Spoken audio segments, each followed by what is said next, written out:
Hello, Danny from Surfer here. And did you just unlock a super extra mega bonus lesson in Pillar 2? Maybe. Maybe unlocked is an exaggeration, but either way, I'm really happy you're here. In this lesson, we're going to talk about the psychology behind CTAs. CTA stands for Call to Action, and they're essential. Why? Because they tell your customer, your reader, your potential buyer, what to do next. Let's get started. So some examples of CTAs are read more, or click here, or sign up for this course, or even leave a comment below. But the question is, how do you actually get people to do what you want them to do? Keep watching this lesson, and you'll have your answer by the end of this video. Ready? First things first, in case there's any doubt, yes, you do need to include a CTA, or else you'll have a bunch of confused people walking around like a sim in a room with no door. Let's talk about color. Many SEOs recommend taking a look at the main color of your website. Then, what you can do is look at the color wheel and go to the exact opposite.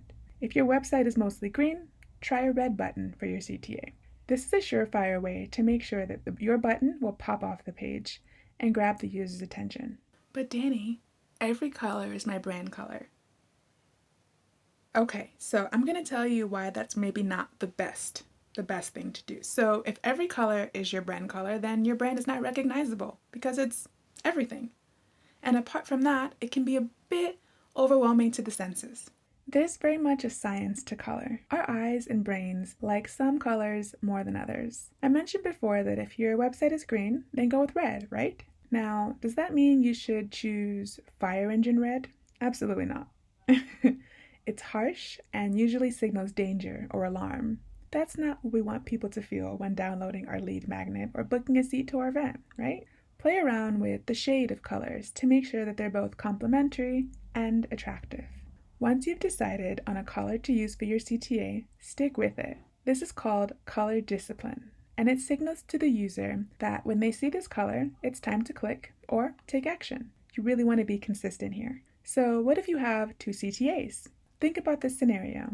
You want your potential customer to reserve a seat for your SEO webinar, right? The main CTA is to click and snag their seat. But you know that perhaps watching a previous webinar might convince someone who's on the fence. Now what do? Invert the colors. It still stands out, but it doesn't steal shine away from the main CTA. This is the perfect opportunity to do some split testing to see what works best for you.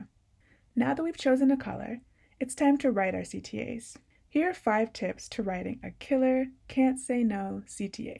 Number 1, don't write an entire novel here. Keep it concise. Number 2, create a sense of urgency with words like today and now so that people realize it's time sensitive. Number 3, if it's free, make sure you let people know that. People love free things. I know I do.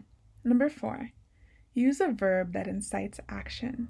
There's a huge difference between free SEO tips for 2021 and get your free SEO tips for 2021 workbook now. Lastly, tell people what they're going to get when they click. How are we going? You still with me? Are things clear so far? Another thing to keep in mind is that CTAs vary from one sector to another. Let's take a look at affiliate marketing sites first. The 2 main concerns people have are making sure the reviews are written by real people, but also price. How do you assure people that they're getting the best price possible? You tell them in your CTA, of course. Click here for best price, or click here for lowest price. It's sure to make their ears perk more than visit official website. I want to mention, however, that if this is an Amazon affiliate, instead of saying click here for lowest price, you should opt for check lowest price to avoid breaking any of Amazon's rules. Now, what does a bad CTA look like? Number 1, the colors, they blend in with everything else around it. It simply doesn't stand out. Number 2, it doesn't have a button. Where do I click? Number 3, there's nothing to tell the user what will happen when they click. Or they give all the information so there's no need to click at all. Here are some examples of poor CTAs that you'll probably want to avoid. Learn more. Now, do I really want to learn more? I feel like I've learned enough already. Another example of a not so good CTA is click here, but where is here? And where is it taking me? For service-based businesses, CTAs like get a free quote or book a free consultation tend to yield great results. We all know that having a lead magnet is a great way to bring people in and also grow your list. But where's the best place to add the CTA? Inside the content using an inline button. In this case, you should make sure that the text takes up the entire button, so short and sweet isn't as important as standing out and getting the reader's attention. Let's summarize what we've covered in this lesson so far, shall we? Choose colors that work well with your website for your CTA button. Tell people what will happen when they click. People like free. Split test. This is not a one-size-fits-all formula, and each sector, or better yet, each website, has its own sweet spot. Don't be aggressive.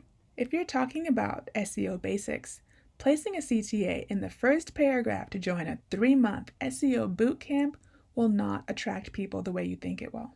And place a CTA at the bottom of your page for all the scrollers who don't want to read, but they do know what they want. All right. Ready? Let's go make some buttons. I'll see you in the next lesson. Happy surfing.